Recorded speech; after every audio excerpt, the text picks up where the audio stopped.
예, 오늘 여기 영상 찍는 목적은 여기 마취기의 구성 요소를 이해하고 환자한테 마취를 투여하기 전에 기계를 확인하는 거 관련해서 이야기 좀 하겠습니다. 산소가 일단 흐름이 있는데 위에 탱크가 있어요. 아니면 옆에 탱크가 있거나 아니면 위에 저희 병원처럼 위에 탱크가 있는 경우는 이렇게 산소가 연결이 밸브가 되어 있습니다. 산소 밸브는 이렇게 옆을 누르면서 분리가 되고요. 산소 같은 경우는 여기 6시, 12시 방향에 키코드가 있어가지고 산소 외에 다른 밸브를 꽂으려고 하면은 꽂아지지가 않습니다. 그래서 보시면 되고요. 여기가 압력이 높습니다.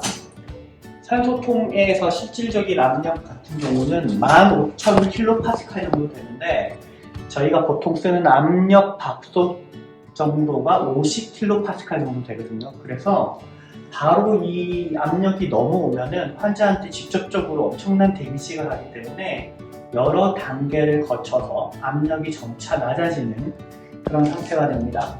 일단 산소통에서 이렇게 해서 들어오게 되면요, 이쪽으로 들어오는데 여기 커먼 가스 아울렛으로 들어오게 됩니다. 들어오게 되면은 여기에 플로우메터라고 해서 유량계라고 하는 것이 있는데 유량계는 이렇게 돌려서 켜게 됩니다. 보통 우리가 세팅하는 값은 1에서 2 정도 사이를 해주시면 적당하다고 생각이 됩니다. 유량계의 타입에 따라 가지고 이런 이렇게 된 것 같은 경우는 위쪽을 읽게 됩니다. 그래서 지금 현재 위에 2L라고 되어 있는데 그러면 분당 2L가 이 산소가 이 서킷 안으로 들어간다고 보시면 되겠습니다.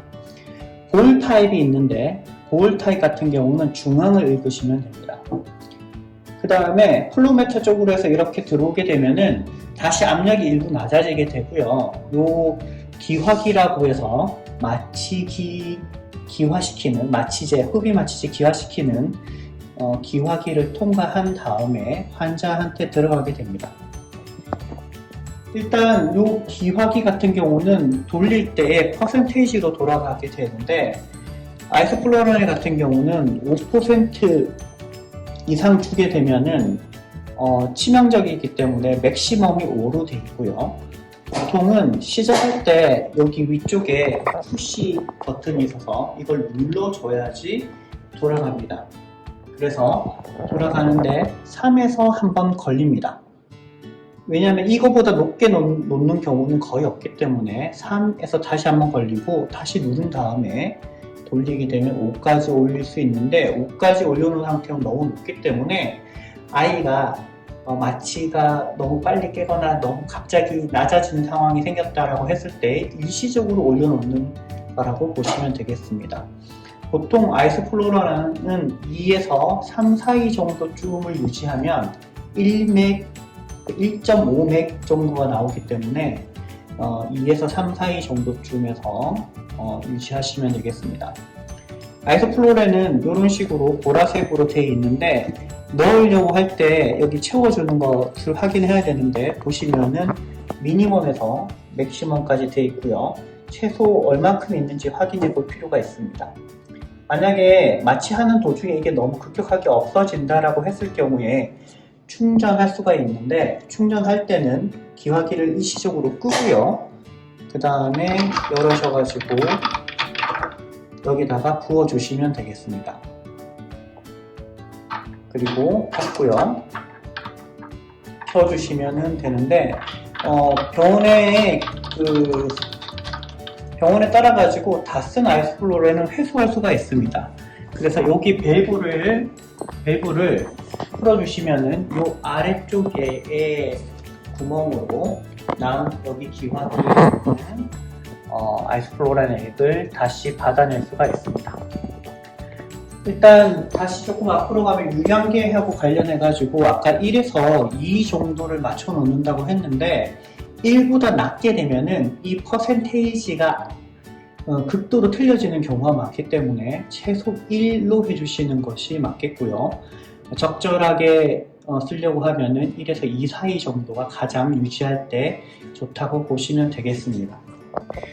그 다음에 기화기를 거치게 되면은 마취제는 이렇게 해서 들어오게 되는데요. 들어오게 됐을 때는 보면은 원웨이 밸브라고 해서 이게 한 방향, 단방향으로 진행되게 되어 있습니다. 그래서 이 아래쪽을 보시면은요, 여기는 화살표가 이렇게 위로 되어 있죠. 그래서 요거는 환자한테로 가는 곳이고요. 그 다음에 나오게 될 때는 이런 식으로 되어 있습니다. 그래서 보시면은 여기를 열 수가 있는데, 열어서 보시면은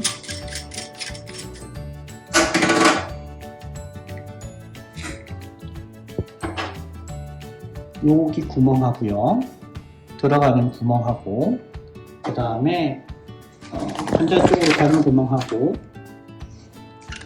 나오는 구멍이 틀리게 됩니다. 그래서 이렇게 보시면은 환자 쪽에서 오면은 이게 뚜껑이 들리겠죠. 그래서 들렸다가 이렇게 돌아가게 되고요. 반대로 역방향으로 가려고 하면 중력 때문에 이 고무 뚜껑이 이게 달라붙기 때문에 반대 방향으로 가지 않습니다. 여기는 마찬가지로 보시면은 이 안쪽에서 올라오게 되어 있죠. 그래서 올라왔을 때는 이렇게 들려가지고 환자 쪽으로 가게 되어 있지만, 환자 쪽에서 넘어갈 때는 이런 식으로 눌려지기 때문에 이게 이 기계 쪽으로 다시 들어가지 않는, 그래서 한쪽 호수는 기계가 들어가기만 하고 한쪽은 나오는 것으로 되어 있습니다. 가끔 가다가 ETCO2 모니터링을 할 때 ETCO2가 바닥에 뜨는 경우가 있는데, 그 뜨는 경우 중에 하나가 습기가 많이 차게 되면 여기가 들러붙게 됩니다. 그럼 들러붙으면 이산화탄소가 이 서킷 안에 계속 유지가 되겠죠. 그러니까 베이스라인이 뜨게 되는 겁니다. 그래서 베이스라인이 뜨게 되는 것은 이유 중에 하나가 여기가 습기가 차서 이 고무가 들러붙어서 제대로 작동을 하지 않으니까 이산화탄소가 이렇게 들어가서 거쳐서 이산화탄소 흡착제를 거친 다음에 다시 환자한테 들어가야 되는데, 이 과정이 안 되고 이산화탄소가 여기 튜브 쪽에 쌓이기 때문에 그 베이스가 뜬다고 보시면 되겠습니다. 베이스가 뜬다는 게 이산화탄소 농도가 높게 유지가 된다는 말씀이죠. 이산화탄소가 0.40,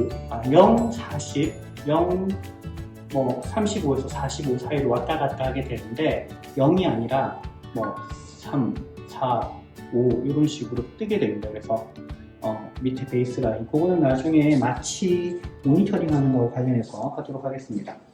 그 다음에 이산화탄소 흡착제가 있는데, 이거는 주기적으로 갈아줘야 됩니다. 이거를 만질 때는 이렇게 해가지고 돌려주셔서 푸시면 되는데, 요거가 지금 보라색으로 지금 변해 있잖아요. 그래서 이런 거는 지금 현재 교체를 해줘야 되는 상황이고요. 요거 만질 때에는 장갑을 끼고 마스크를 끼고 만지는 것이 좋습니다. 폐 안으로 들어가게 되면 안 좋기 때문에 그렇고요. 이걸 교체하고 나면은 이런 식으로 닫아서 교체를 해주시면 될 것 같습니다. 그 다음에 팝업 밸브라고 있는데, 요거는 팝업 밸브라고 이렇게 셀렉션 밸브가 있고 팝업 밸브가 있는데, 셀렉션 밸브 같은 경우는 벤틸을 할 건지 아니면은 배깅을 할 건지를 결정하게 됩니다. 배깅을 하게 되면은 여기 리절브백으로 오게 되고요. 리절브백에서 왔다가 들어갔다가, 그리고 일부는 여기서 이렇게 빠져나가게 되어 있습니다. 뒤쪽으로 이렇게 빠져나가게 되어 있죠. 그리고 벤틸레이션을 걸어 놓으면은 벤틸 쪽에서 붙어 있는 아이가 이렇게 들어가 가지고 적정한 양을 갖다가 넣었다가 뺐다가 하는데, 여기가 들어가는 만큼 여기서 다 자체적으로 제거를 해주게 됩니다. 그래서 그때는 요 전체 회로가 배깅할 때와 다르게 나갈 필요가 없고, 여기가 완전해야 되기 때문에 클로즈된, 팝업 밸브가 클로즈된 상태를 유지하시는 것이 좋습니다. 잠시 한번 뺄게요.